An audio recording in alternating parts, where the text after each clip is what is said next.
Assalamualaikum warahmatullahi wabarakatuh. Selamat malam, jumpa lagi di channel saya Ngopi Ngolah Pikir. Kali ini saya akan bercerita pengalaman hidup saya, pengalaman pribadi, flashback ke tahun 2014. Bisa dibilang ini Sinabung 42 ya, Sinabung 42, karena dulu saya pernah bercerita tentang Sinabung 41, pengalaman evakuasi di Sinabung, di mana kami mengambil 10 jenazah waktu itu.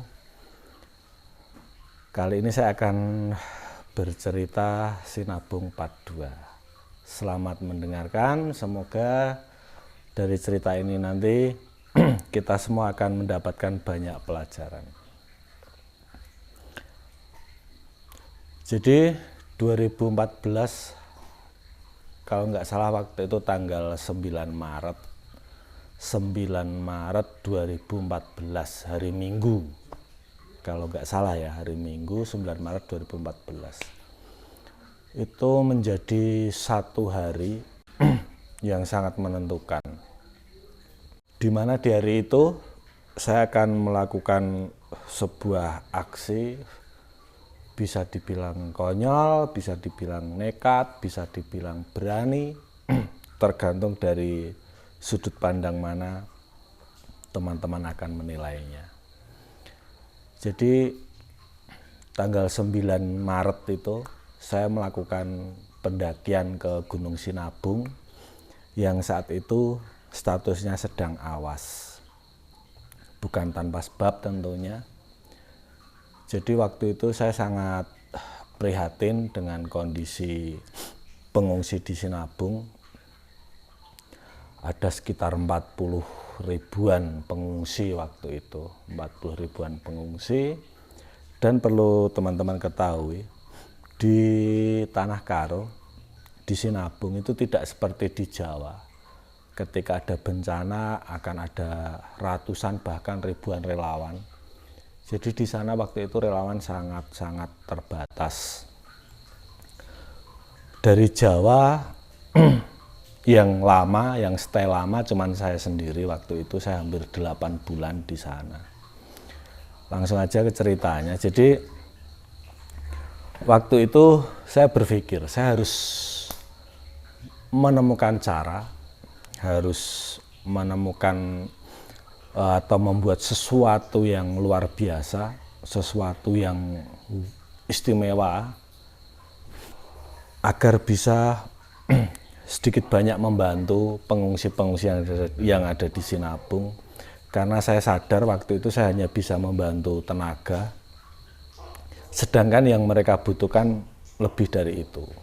Mereka butuh suplai logistik yang bagus, kemudian mereka butuh kesehatan, mereka butuh sekolah. Terus waktu itu saya datang ke salah satu desa, saya lupa namanya, Kuta Rakyat kalau nggak salah ya, Kuta Rakyat apa Guru Kinayan, itu deket-deketan lah itu. Ada ibu-ibu itu bercerita, kalau orang sana kan bahasanya halus ya, lebih halus dari orang Jawa. Gini nakku, katanya, anakku itu sekarang kuliah di Jakarta, tapi gimana, ibu nggak bisa lagi bayar kuliahnya karena kebun jeruk ibu itu udah terkena abu semua gitu. Terus ya itu sebenarnya banyak cerita kayak gitu. Kemudian saya berpikir, wah saya harus muter otak nih, gimana caranya sedikit banyak saya bisa membantu anak ibu ini gitu. Akhirnya saya mulai riset. saya mulai merencanakan pendakian itu, yang akhirnya 9 Maret itu saya lakukan. Itu sebenarnya sudah saya rencanakan hampir sebulan itu, mulai 9 Februari ya Pak, hampir sebulan mas. Pasca saya ngambil korban itu, saya itu udah merencanakan bahwa saya akan naik ke Sinabung, tapi saya nunggu momentum yang tepat. Akhirnya mulai Februari itu saya mulai tulis secara detail. Jadi saya benar-benar manual itu. Kan setiap hari itu ada kan berita dari pos pantau. Oh, Sinabung ketika gempa magnitudonya sekian, kemudian jam sekian, kemudian nanti kolom abunya sekian kilo, luncurannya sekian kilo, durasinya sekian detik, itu saya petakan. Kemudian Sinabung itu kan bisa dalam satu hari ratusan kali ya erupsi. Itu semua saya catat dengan detail. Itu hampir sebulan saya catat. Oh, hari kedua, ketika Sinabung erupsi jam segini, nanti erupsi kedua jam segini, erupsi ketiga jam segini, erupsi keempat jam segini, dan seterusnya. Akhirnya saya nemu pola di tanggal 9 itu. Jadi kalau perhitungan saya benar, di tanggal 9 itu harusnya Sinabung akan erupsi jam 6 pagi. Jam 6 pagi Sinabung akan erupsi, kemudian, dan itu besar, harusnya besar. Erupsi jam 6 pagi itu harusnya besar.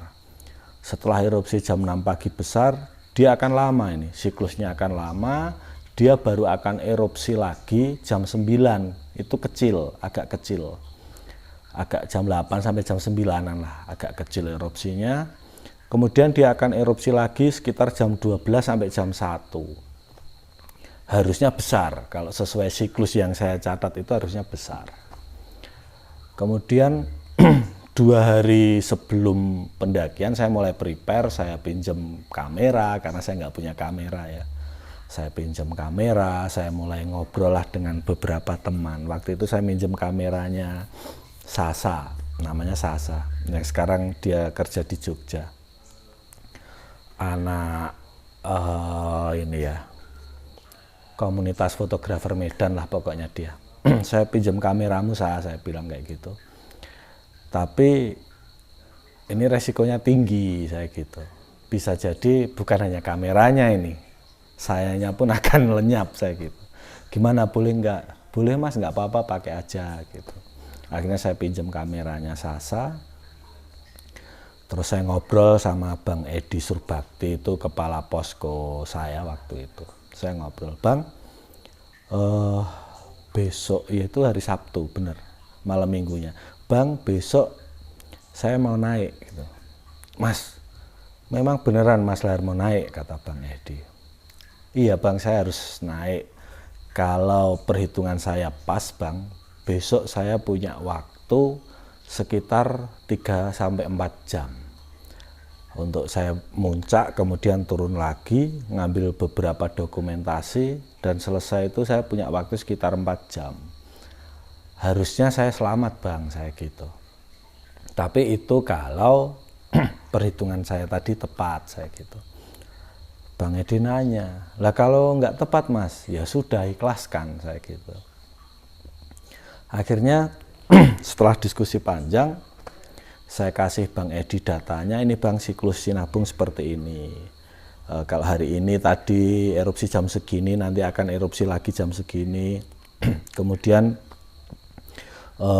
luncuran awan panasnya sekian kilo, itu terdokumentasikan dengan baik. Akhirnya Bang Edi percaya Bang Edi mengizinkan untuk saya naik ke Sinabung. Hari Minggu tanggal 9, kalau nggak salah tanggal 9 Maret. Akhirnya saya naik. Saya naik diantar Bang Edi sama Sasa waktu itu ke Danau Lokawar. Sampai di sana saya diantar Bang Edi itu sampai ya sekitar 300 meter lah, gerbang rimba. Belum gerbang rimba, masih di batas ladang dan jalur pendakian. Kemudian kalau ingat sedih ini ceritanya, Bang Edi memberi saya satu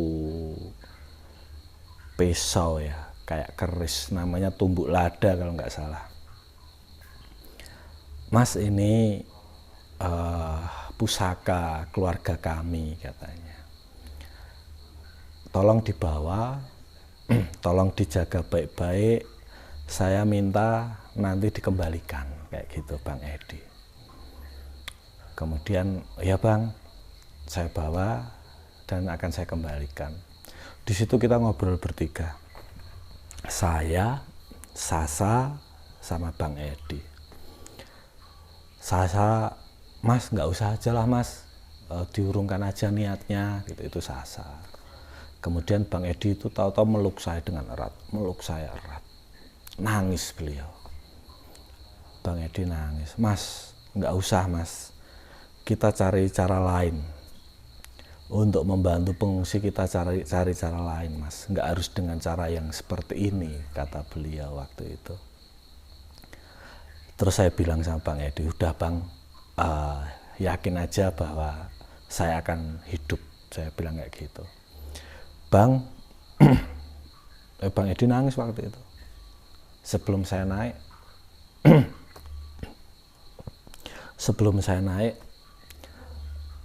Bang Edi itu kayak enggan melepas pelukannya Bang Edi. Saya bilang sama Bang Edi kayak gini, Bang, kalau nanti jam 12 siang saya belum ngabarin Bang Edi, anggap saya mati Bang, saya gitu. Tolong kalau nanti saya mati, kamu ikhlaskan kamera saya bilang ke Sasa juga gitu. Bang Edi tambah nangis waktu itu.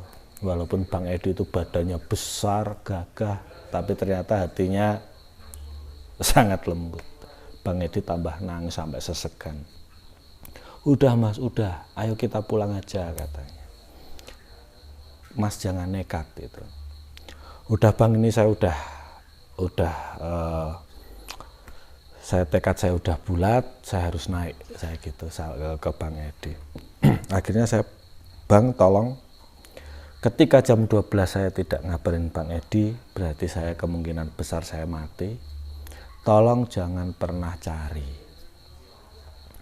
Kalau ada orang yang bertanya Mas Lahar kemana, bilang saja saya pulang ke Jawa, tadi Bang Edi antar ke bandara, itu cukup Bang. Karena nanti ketika Bang Edi bilang saya naik ke Sinabung, saya mati di sana, akan banyak orang yang nyari. Artinya saya akan mengorbankan lebih banyak orang lagi. Wah, tambah nangis itu Bang Edi, tambah nangis. Dengan berat hati akhirnya Bang Edi ngelepas saya, hati-hati Mas, itu sambil ngusap air matanya, hati-hati Mas Lahar. Saya jalan, saya udah bertekad dalam hati saya tidak akan menoleh ke belakang sedikit pun, saya gitu. Karena ketika saya menoleh ke belakang, saya yakin akan muncul keraguan dalam diri saya, melihat kesedihan Bang Edi, kesedihan Sasa. Akhirnya saya terus berjalan. Ternyata di luar dugaan saya, waktu itu jalur pendakian Sinabung benar-benar tidak ada, benar-benar hilang. Dan saya belum pernah naik ke Sinabung sebelumnya. Yang menjadikan patokan saya, azimut saya cuma puncak, karena puncak kelihatan terus, dari bawah itu puncak kelihatan terus. Tujuan saya puncak, udah puncak. Saya naik, wah luar biasa. Nantilah saya kasih foto-fotonya, yang sepertinya masih ada. Luar biasa kondisinya, medannya. Kiri kanan penuh dengan belerang, sisa awan panas, dan itu kayak rekahan yang luar biasa. Itu jalan yang saya lewati itu semacam kayak gunung yang terbelah gitu, kayak gunung yang terbelah.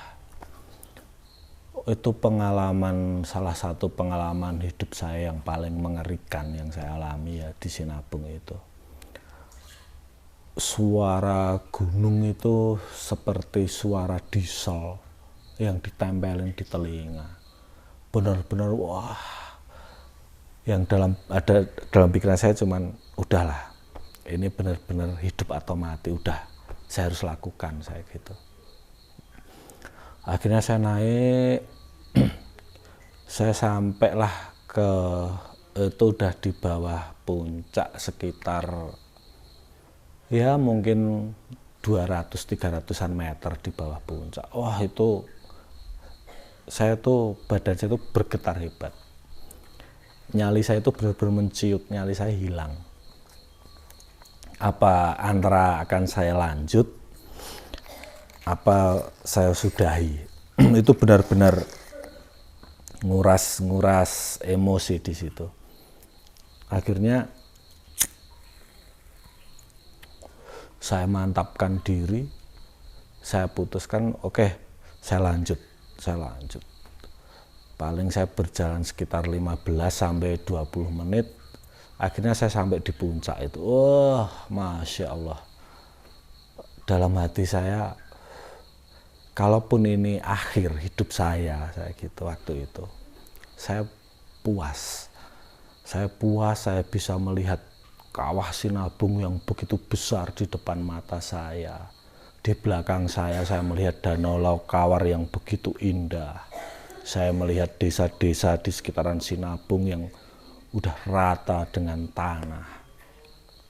Sungguh sesuatu yang luar biasa bagi saya. Itu pengalaman hidup yang tidak akan pernah terlupakan seumur hidup saya. Akhirnya di situ saya sempatkan untuk saya abadikan, saya foto. Saya tumbuk lada itu, peso tumbuk lada. Kebetulan saya punya peso juga Victorinox. Itu saya gabung jadi satu, saya foto itu antara tumbuk lada dan Victorinox itu. Kemudian saya foto juga ada kaos, saya dulu selalu pakai kaos Barameru itu. Saya foto kaos Barameru di situ. Kemudian saya kibarkan bendera merah putih di situ. Dan waktu itu saya lanjut lagi, saya cari kayu untuk mengibarkan bendera. Saya sempatkan untuk nyanyi lagu Indonesia Raya di situ. Mohon maaf, saya benar-benar ini pengalaman hidup saya yang luar biasa. Saya kibarkan bendera merah putih di situ. Saya nyanyikan Indonesia Raya sampai selesai. Setelah saya nyanyi Indonesia Raya, saya selesai, saya rekam. Kemudian saya foto-foto kawah, saya foto-foto kondisi sekitar. Akhirnya saya turun, karena waktu itu sudah jam 10 siang. Artinya saya cuma punya waktu 2 jam untuk turun. Jam 11 malahan. Udah jam 11 siang, saya tinggal punya waktu 1 sampai 2 jam untuk turun. Akhirnya saya turun. Saya turun terus sepanjang jalan saya benar-benar nggak bisa berkata apa-apa selain mengucapkan syukur. Saya itu dalam hati saya kayak gini, tolong ya Allah 10 langkah lagi, beri saya hidup 10 langkah lagi, 10 langkah lagi, 10 langkah lagi, terus seperti itu. Saya minta 10 langkah lagi, 10 langkah lagi, 10 langkah lagi, terus. Akhirnya saya sampai bawah, sampai Danau Laukawar. Saya benar-benar sujud syukur di situ. Saya ngadep ke Sinabung, saya sujud syukur di situ, mengucapkan alhamdulillah di situ. Dan itulah kuasaan Tuhan ya. Begitu saya sampai Danau Laukawar, Sinabung benar-benar erupsi. Semoga nanti saya masih bisa menemukan videonya karena udah lama sekali. Semoga filenya belum hilang, nanti akan saya insert. Benar-benar erupsi besar dia, hitam, asap hitam membumbung tinggi. Saya merasa, apakah ini sebuah kebetulan atau memang belum waktunya saya mati. Saya waktu itu gitu. Sampai bawah saya ketemu sama 2 orang yang sedang membenahi seismograf di pinggir Danau Laukawar itu. Duh, Mas, dari mana Mas? Habis muncak Pak, saya bilang. Wah, ngarang kamu, mana mungkin muncak gitu kan. Tak liatin foto-fotonya. Mas, gila kamu Mas, dia langsung kayak gitu. Masa ya kondisi Sinabung kayak gini muncak? Saya katakan, saya punya alasan kuat kenapa saya harus muncak, saya kayak gitu. Ternyata setelah kita ngobrol, 2 orang ini orang Jogja, dari BPTK Jogja. Akhirnya saya diajak bareng dengan kondisi saya penuh dengan debu vulkanik itu, udah kayak monyet, putih semua itu. Diajak bareng ke lupa saya namanya, tapi penatapan kalau nggak salah ya, atau apa itu, tempat orang nonton gunung. Sampai sana saya dapat sinyal itu sekitar 12:30. Saya telepon Bang Edi. Begitu saya telepon, Bang Edi itu pertama kali ngangkat itu nangis. Bukan gimana mas, gimana, enggak, dia langsung nangis sejadi-jadinya Bang Edi. Saya jemput. Saya nunggu di situ ya sekitar 15-an menit, dijemput satu rombongan, nggak cuman Bang Edi. Yang jemput ada satu rombongan teman-teman relawan Karang Taruna Karo itu jemput saya. Karang Taruna Kabanjahe jemput saya. Wah, meluk semua. Saya ingat ada Ricky, ada Eros, terus ada almarhum Bang Dewa di situ. Ada Bang Erwin, banyak sekali pokoknya. Saya lupa saya namanya. Banyak sekali saudara-saudara saya di Tanah Karo. Mereka meluk satu persatu sambil nangis, benar-benar nangis. Akhirnya saya diajak balik ke posko, saya mandi. Setelah saya mandi, saya kasih lihat teman-teman. Ini hasil saya di puncak Sinabung. Benar-benar sesuatu yang luar biasa. Mungkin saya orang pertama yang naik Sinabung pasca erupsi yang merenggut 14 korban jiwa waktu itu. Kemudian saya muter otak. Setelah saya melihat hasil-hasil jepretan itu, saya muter otak. Mau saya apakan ini foto-foto sehebat ini? Mau saya apakan? Kalau cuman saya upload, sayang, nggak akan menjadi apapun, hanya akan menjadi kebanggaan untuk saya pribadi. Akhirnya ada satu yayasan, waktu itu nama yayasannya Tanah Karo Menangis waktu itu, ngubungin Bang Edi, pengen kolaborasi, pengen ngajak penggalangan dana bareng antara teman-teman relawan Karang Taruna dengan Yayasan Tanah Karo Menangis itu. Tanpa pikir panjang kami iakan. Akhirnya kami berangkatlah ke Jakarta.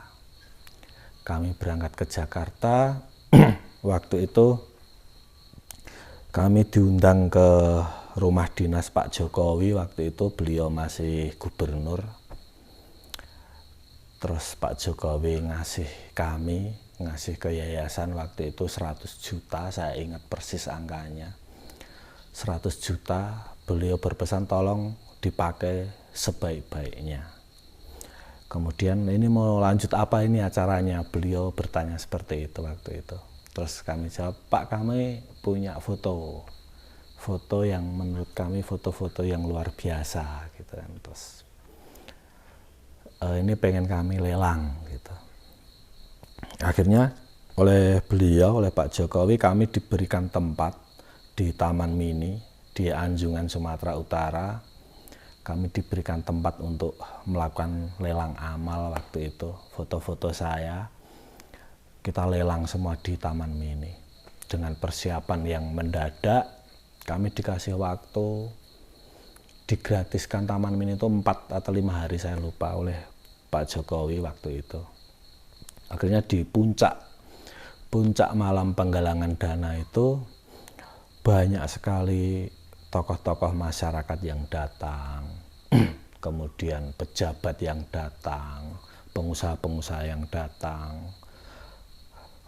Mereka antusias untuk mengikuti acara lelang itu. Mereka membeli foto-foto saya. Ada yang membeli 10 juta, ada yang 20 juta, ada yang 50 juta. Total waktu itu kalau nggak salah kami berhasil mengumpulkan uang sekitar 400-an lah, 400 sekian juta. Dari uang 400 sekian juta itu, akhirnya uang itu kita bagikan ke mahasiswa-mahasiswa yang udah kami data sebelumnya. Ada yang kita beri 1 juta, ada yang kita beri 2 juta, tergantung di mana dia kuliah, terus bagaimana latar belakang keluarganya, dan banyaklah pertimbangannya. Jadi setelah uang itu habis, kami pulang kembali ke Sinabung lagi.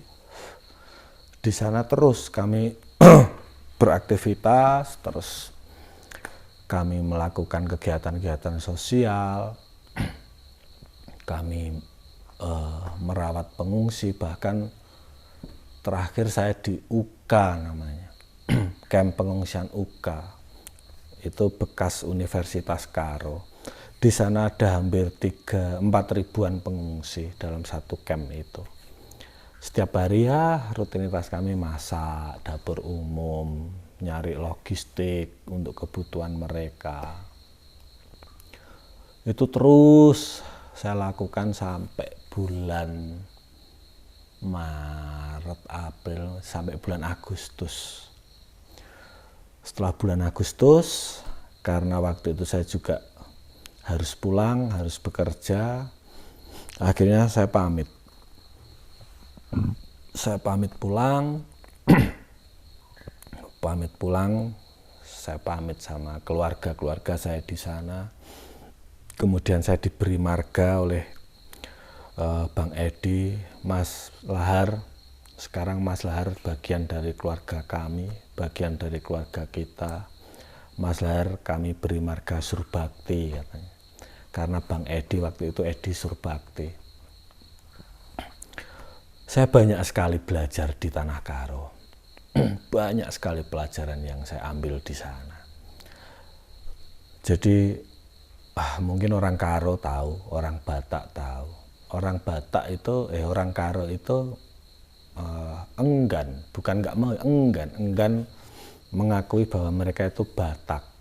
Itu dulu saya sempat mikir, loh, kalau orang awam akan berpikir Batak Karo, Batak Toba, Batak Simalungun, Batak Mandailing.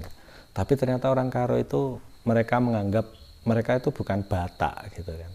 Kami itu Karo, Batak itu di Toba kan. Ternyata saya pelajari memang sangat berbeda, dari sistem marganya sangat berbeda. Kalau orang Batak itu mereka sistem marganya itu kan kayak kasta ya, kalau nggak salah kayak kasta, ada kasta raja, ada kasta apa gitu kan. Tapi kalau orang Karo itu kan sistem marganya itu kekerabatan. Saya masih ingat sedikit lah itu. Filosofi sistem marganya orang Karo itu kan, kalau nggak salah, tolong kalau salah dikoreksi ya kalau ada orang Karo. Marga si 5, rakut si 3, tutur si 8, perkade-kadean 10, 2 tambah sada gitu. Itu sistem marganya. Jadi mereka itu sistemnya benar-benar kekeluargaan. Ada senina, ada apa, asik pokoknya. Mempelajari budaya orang Karo itu asik sekali. Bahkan saya sempat jatuh hati dengan orang Karo, sempat pengen menjalin hubungan yang serius waktu itu dengan orang Karo, meskipun akhirnya gagal. Demikian, mohon maaf saya agak kurang bebas menceritakan ini karena benar-benar sesuatu yang membekas dalam ingatan saya, benar-benar sesuatu yang menguras emosi saya. Kurang lebihnya saya mohon maaf. Semoga bisa menjadi sedikit pelajaran untuk teman-teman semua. Selamat malam, sampai jumpa lagi. Assalamualaikum warahmatullahi wabarakatuh.